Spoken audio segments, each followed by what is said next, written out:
Everyone, আবার চলে এসেছি তোমাদের সামনে ছোট্টখাটো একটা মিনি ব্লগ নিয়ে। বলো তো এটা আমি কি করছি? দাঁড়াও বলছি। এটা হচ্ছে একটা কলার ডগা, ওটার মধ্যে তেল লাগিয়ে কড়াইতে ভালো করে লাগিয়ে নিয়ে তারপরে দিয়ে দিলাম এই ব্যাটারটা। ও তোমাদেরকে তো বলিয়ে নি এটা কিসের ব্যাটার।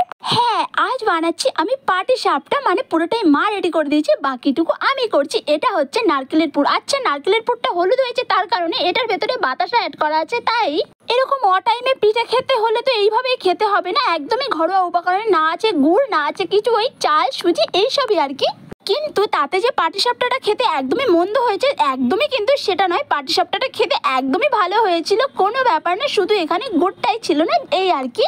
যাই হোক, দেখো আমি একে একে বেশ সুন্দর করে সব কটা ভেজে নিচ্ছি। আর ভাজতে ভাজতে মনে হচ্ছিল এইবার তো আমাকে একটা খেতে হবে। অনেকগুলো অলরেডি ভেজেও ফেলেছি।